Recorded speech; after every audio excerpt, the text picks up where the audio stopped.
மனிதநேய மக்கள் கட்சியின் தலைமை பொதுக்குழு இன்று நடைபெற்றது. இந்த பொதுக்குழுவில் தமிழ்நாடு முழுவதுமிருந்து 1728 பொதுக்குழு உறுப்பினர்கள் பங்கு கொண்டார்கள். இந்த பொதுக்குழுவில் 33 தீர்மானங்கள் நிறைவேற்றப்பட்டிருக்கின்றன. அதில் முதன்மையான தீர்மானங்களாக கடந்த 10 ஆண்டுகளாக நடைபெற்று வரக்கூடிய பாரதிய ஜனதா தலைமையிலான ஆட்சி ஜனநாயக நெறிமுறைகளுக்கு விரோதமாக அரசமைப்பு சட்டத்தினுடைய விழுமியங்களை எல்லாம் சிதைக்கக்கூடிய வகையில் செயல்பட்டு வருகிறது. மோடி ஆட்சி கடைபிடிக்கக்கூடிய பொருளாதார கொள்கைகள் ஒரு விழுக்காட்டினரின் செல்வத்தை இந்த 10 ஆண்டுகளில் 40.5 விழுக்காடு அதிகரித்திருக்கின்றது. கூட்டாட்சி தத்துவத்துக்கு எதிராக செயல்பட்டு வருகிறது. எனவே காந்தியடிகள் கனவு கண்ட இந்தியாவை மீண்டும் அமைப்பதற்கு பாஜகவும் அதன் கூட்டணி கட்சிகளும் வருகின்ற நாடாளுமன்ற தேர்தலில் தோற்கடிக்கப்படுவதற்கு அனைத்து வகையிலையும் அரசியல் ரீதியாக ஜனநாயக ரீதியாக பாடுபடுவது என்று தீர்மானம் நிறைவேற்றப்பட்டது. அடுத்த தீர்மானம் வருகின்ற நாடாளுமன்ற தேர்தலிலே திராவிட முன்னேற்றக் கழகத்தின் தலைமையிலான தமிழ்நாட்டில் உள்ள இந்தியா கூட்டணியில் மனிதநேய மக்கள் கட்சி இடம்பெற்றிருக்கின்றது. கடந்த சட்டமன்ற தேர்தலில்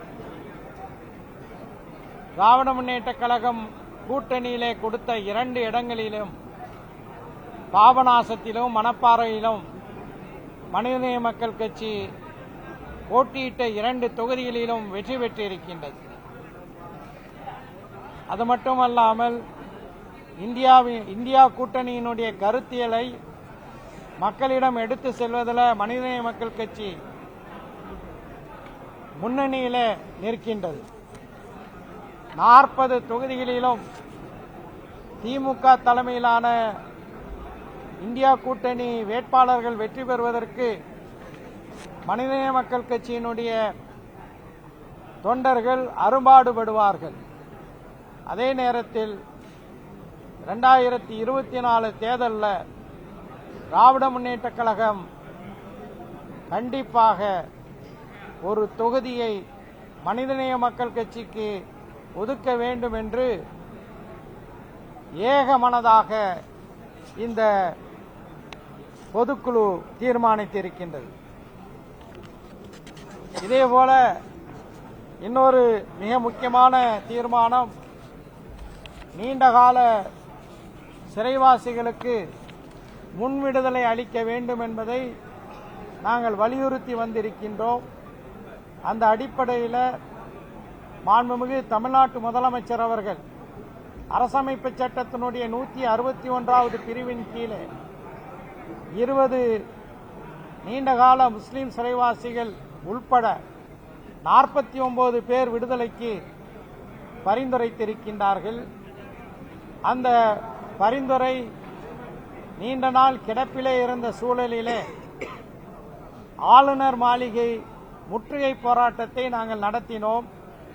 தமிழ்நாடு அரசும் தமிழ்நாடு சட்டமன்றத்தில் இயற்றப்படக்கூடிய சட்ட முன்வடிவுகள் அதேபோல நிர்வாக ரீதியான பல கோப்புகள் அதில் இந்த சிறைவாசிகள் முன்விடுதலை தொடர்பான கோப்பையும் ஆளுநர் கிடப்பில் வைத்திருக்கின்றார் என்று உச்சநீதிமன்றத்திலே வழக்கு தொடுத்தார்கள். இந்த வழக்கு விசாரணைக்கு வரக்கூடிய ஒரு சூழல்ல தமிழ்நாட்டு முதலமைச்சர் அவர்கள் பரிந்துரைத்த 49 நீண்ட நாள் சிறைவாசிகளில் 10 முஸ்லீம்கள் உள்பட 17 சிறைவாசிகளுக்கு முன்விடுதலைக்கு ஒப்புதல் வழங்கியிருக்கின்றார் ஆளுநர்.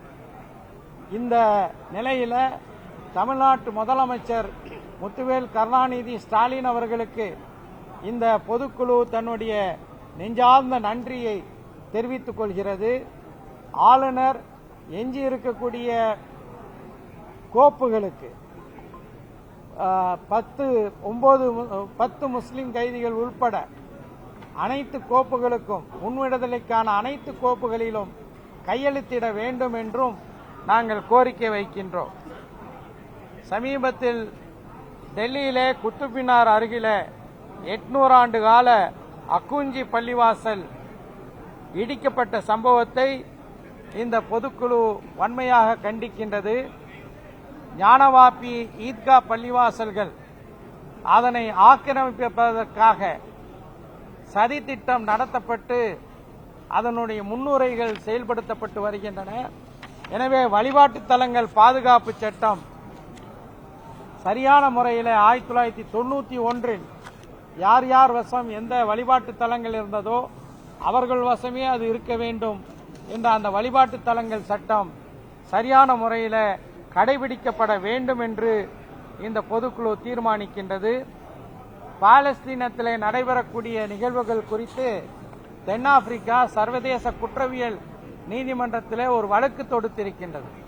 அந்த வழக்கிலே பாலஸ்தீன மக்களுக்கு ஆதரவாக இந்திய அரசும் இணைந்து கொள்ள வேண்டும் என்ற தீர்மானமும், அதேபோல குடியுரிமை திருத்த சட்டம் திரும்ப பெற வேண்டும்.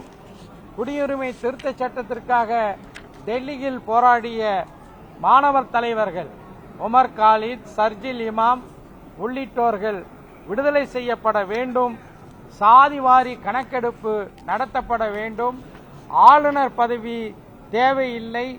கல்வியை மாநில பட்டியலுக்கு மாற்ற வேண்டும் உள்ளிட்ட 33 தீர்மானங்கள் இன்று மிகுந்த எழுச்சியுடன் நடைபெற்ற மனிதநேய மக்கள் கட்சியினுடைய பொதுக்குழுவிலே நிறைவேற்றப்பட்டிருக்கின்றன. சார், இப்போ கடந்த நாடாளுமன்ற தேர்தல் போது திமுக இந்த முறை போட்டியிடணும் தீர்மானம் நிறைவேற்றுங்க. இதை பற்றி பேசியிருக்கீங்களா? திமுக தலைமை தொடர்ந்து நாடாளுமன்ற தேர்தலில் 2024 நாடாளுமன்ற தேர்தலில் மனிதநேய மக்கள் கட்சிக்கு இடம் ஒதுக்க வேண்டும் என்பதை தொடர்ந்து வலியுறுத்தி வருகிறோம், வலியுறுத்துவோம். அடையாளப்படுத்துறீங்களா? பட்டியல் தயாரிக்கிறீங்களா? இல்ல, அதாவது 39 தொகுதிகளில் எந்த தொகுதியை தந்தாலும் அதில் வெற்றி பெறக்கூடிய ஒரு வாய்ப்பு மனிதநேய மக்கள் கட்சிக்கு இருக்கின்றது. அதை சட்டமன்ற தேர்தலிலே நாங்கள் நிரூபித்து இருக்கின்றோம். எனவே நல்ல வெற்றி வாய்ப்புள்ள தொகுதியை திராவிட முன்னேற்ற கழகம் எங்களுக்கு தர வேண்டும் என்பது எங்களுடைய கோரிக்கை.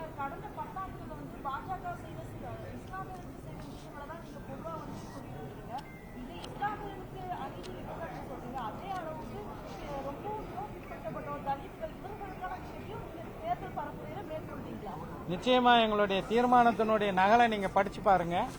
நாங்க என்ன சொல்ல வரோம்னா, கடந்த 10 ஆண்டுகள் மோடி அவர்களுடைய ஆட்சி ஒட்டுமொத்தமாக நம்முடைய அரசமைப்பு சட்டம் சொல்லக்கூடிய மதசார்பின்மை, ஜனநாயக நெறிமுறைகள், சமதர்மம் இவற்றுக்கு முரணாக இருக்கின்றது. மிகவும் பிற்படுத்தப்பட்ட பட்டியலின மக்களும் மோடி ஆட்சியில் மிகப்பெரிய அளவில் பாதிக்கப்பட்டிருக்காங்க. அதை தாண்டி இந்த மோடி ஆட்சிங்கிறது வெறுமனே சிறுபான்மை முஸ்லீம்கள், கிறிஸ்தவர்களுக்கு எதிரான ஆட்சி மட்டும் அல்ல, மாறாக பல்வேறு தரப்பட்டவர்களுக்கும் குறிப்பாக மாநிலங்களுடைய உரிமைகளை நசுக்கக்கூடிய ஒரு ஆட்சியாக இருக்கின்றது. ஒரே நாடு ஒரே தேர்தல் என்றெல்லாம் அவர்கள் பேசுவதற்கு காரணம் ஒரே நாடு ஒரே அரசு என்பதுதான் அவர்களுடைய திட்டம். எனவே இது கூட்டாட்சி தத்துவத்துக்கு எதிரான ஒரு ஆட்சி என்பதை நிச்சயமாக எங்களுடைய பரப்புரையில் கொண்டு செல்வோம்.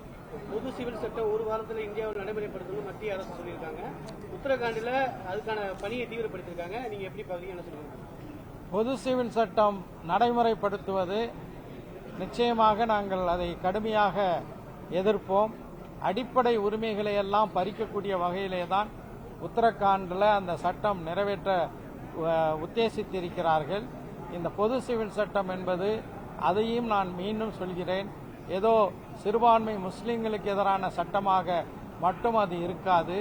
ஒட்டுமொத்தமாக நம்முடைய நாட்டில் பல்வேறு மதங்கள் மட்டுமல்ல, பல்வேறு இனங்களுக்கு தனித்தனி கலாச்சார பண்பாடுகள் இருக்கின்றது. இந்த பண்பாடுகளை எல்லாம் சிதைக்கக்கூடிய வகையில தான் பொது சிவில் சட்டம் இருக்கும். அதை ஒட்டுமொத்த மக்களும் எதிர்ப்பார்கள் என்பதுதான் எங்களுடைய கருத்து. நாட்டில் பல்வேறு விதமான அநீதிகள் நடக்குது. இது சரியான முறையில் வந்து ஊடகங்கள் கொண்டு செல்வது நீங்க நினைக்கிறீங்களா? ஊடகங்களுக்கு நீங்க எந்த விதமான அறிவுரை சொல்ல நினைக்கிறீங்க? ஊடகங்கள் ஜனநாயகத்தினுடைய 4வது தூணாக இருக்கின்றது. ஊடகங்கள் அரசாங்கத்தினுடைய சாதனைகளை மக்களுக்கு எடுத்துச் செல்லக்கூடிய அதே நேரத்தில் மக்களின் வேதனைகளையும் பொதுவெளியில பதிப்பது ஊடகங்களுடைய கடமையாக இருக்கின்றது. ஆனால் நரேந்திர மோடி அவர்களுடைய ஆட்சியில பரவலாக பல நடுநிலையாளர்களும் சொல்லக்கூடிய செய்தி என்னவென்றால், பெரும்பாலான ஊடகங்கள் ஒன்றிய மோடி அரசுக்கு ஆதரவாக செயல்பட்டு வருகின்றார்கள் என்ற ஒரு கருத்தை தான் பரப்புகிறார்கள். ஊடகங்கள் தங்களை சுய பரிசோதனை செய்து கொண்டு தங்களுடைய ஜனநாயக கடமையை ஆற்ற வேண்டும் என்பதுதான் எங்களுடைய வேண்டுகோள். நேற்று நாடாளுமன்றத்தில் பிரதமர் மோடி பேசும்போது இந்தியா கூட்டணி விரைவில் உடனே நம்ம கண்ணை எதிர்க்கவே பார்க்கலாம் அப்படின்னு. ஆனா நீங்க இந்த நேரத்தில் இந்தியா கூட்டணியோட கூட்டணி வைக்கிறீங்க, இது எந்த விதத்துல சாத்தியமாகுது? நிச்சயமாக இந்தியா கூட்டணியை பார்த்து பிரதமர் மோடி அவர்கள் அச்சம் அடைந்திருக்கிறார் என்பதுடைய வெளிப்பாடாகவே தான் அவருடைய நாடாளுமன்ற உரை இருக்கின்றது. இந்தியா கூட்டணியை பற்றி பல்வேறு உண்மைக்கு புறனான செய்திகளை எல்லாம் அவங்க செய்து வருகிறார்கள்.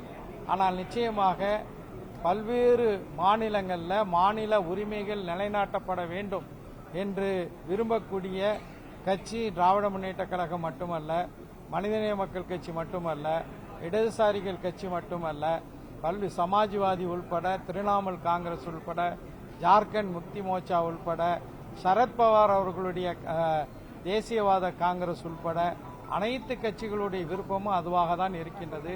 எனவே நிச்சயமாக இந்தியா கூட்டணி வலுவாக வெற்றி பெற்று ஒரு ஆட்சி மாற்றத்தை கொண்டு வரும் என்ற முழு நம்பிக்கை எங்களுக்கு இருக்கின்றது. தேர்தலுக்கு முன்பாக அரங்கேற்றப்படக்கூடிய இந்த பொய்மைகள் எல்லாம் 2024 நியாயமான முறையில் தேர்தல் நடைபெற்றால் ஜனநாயகம் வெற்றி பெறும், இந்தியா வெற்றி பெறும் என்ற நம்பிக்கை எங்களுக்கு இருக்கிறது. சார், ஒரு சில செய்தியாளர் சந்திப்புல வந்து என்ன சொல்றாங்கன்னா, தலைவர்கள்லாம் மோடி அவர்கள் உலகம் போற்றும் தலைவரா இருக்காரு, ஆனா வேண்டுமென்றே அவர் மீது வந்து பழி சுமத்துறாங்க பல கட்சிகள் அப்படின்னு சொல்லிட்டு சொல்றாங்க. உங்களை போன்ற கட்சிகளை குறிப்பிட்டு இதுக்கு உங்களுடைய பதில் என்ன சார்? அதாவது உலகம் போற்றும் ஒரு மகாத்தான நடிகர் ஒரு நாட்டின் பிரதமராக இருப்பது இந்தியாவில் மட்டும்தான். அதை தான் அவர்கள் சொல்கிறார். அதிமுக பாஜக கூட்டணியிலிருந்து வெளியே போயிடுச்சு. ஆனாலும் இப்ப வந்து மத்திய அமைச்சர் அமித்ஷா சொல்றாரு, மீண்டும் அதிமுக பாஜக கூட்டணிக்கு வந்தா நாங்க வரவேற்க தயாரு, எங்களோட வாசல் திறந்தே இருக்குதுங்கிறாரு. இதை அதிமுக எப்படி அணுகுன்னு நினைக்கிறீங்க தமிழகத்தை?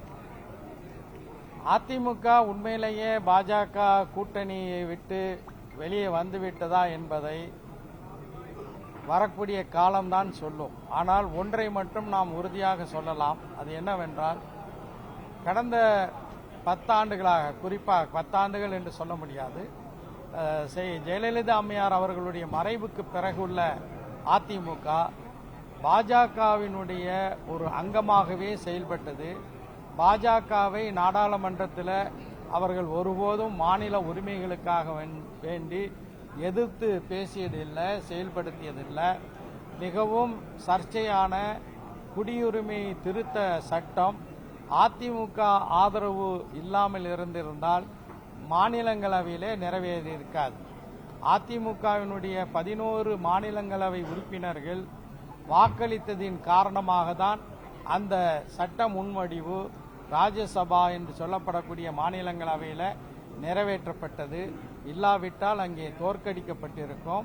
இந்த சிஏஏ சட்டமே நடைமுறைக்கு வந்திருக்காது. இத்தனை விஷயங்களை தொடர்ச்சியாக செய்தது அதிமுக.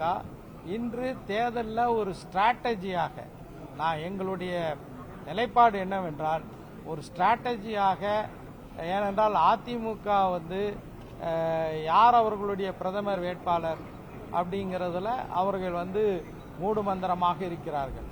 அதிமுக வெல்லக்கூடிய ஒவ்வொரு சீட்டும் பாஜகவுக்கு ஆதரவான ஒரு நிலைப்பாட்டை தான் நிச்சயமாக தரும். அதிமுகவை நம்பி மக்கள் மாநிலங்கள் உரிமையை நிலைநாட்ட விரும்பக்கூடியவர்கள், மதசார்பின்மை தன்மை நிலைக்க வேண்டும் என்று விரும்பக்கூடியவர்கள் யாரும் அதிமுகவை நம்ப மாட்டார்கள். நன்றி. அதாவது நிச்சயமாக அதிமுக முஸ்லிம்களுக்கு மட்டுமல்ல அரசமைப்பு சட்டத்துக்கும் செய்த மிகப்பெரிய ஒரு துரோகம் இந்த குடியுரிமை திருத்த சட்டத்துக்கு ஆதரவாக வாக்களித்தது. அவர்கள் நாங்கள் ஒரு அழுத்தத்தின் காரணமாக வாக்களித்தோம் என்று சொல்வதை நிச்சயமாக ஏற்றுக்கொள்ள முடியாது. அவர்கள் அதிமுக பாஜகவின் கைப்பாவையாக செயல்பட்டதின் காரணமாக தான் அந்த நிலைப்பாட்டை எடுத்தாங்க. இதை ஒருபோதும் வெகுஜன முஸ்லிம் மக்கள் மறக்க மாட்டார்கள், மன்னிக்க மாட்டார்கள். அதிமுகவுக்கு வருகின்ற நாடாளுமன்ற தேர்தலில் தகுந்த தண்டனையை அளிப்பார்கள். நன்றி.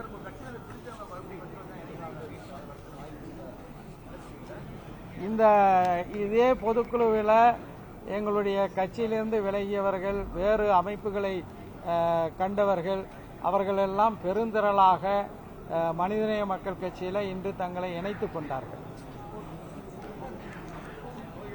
நன்றி நன்றி நன்றி நன்றி சொல்லிட்டேன்.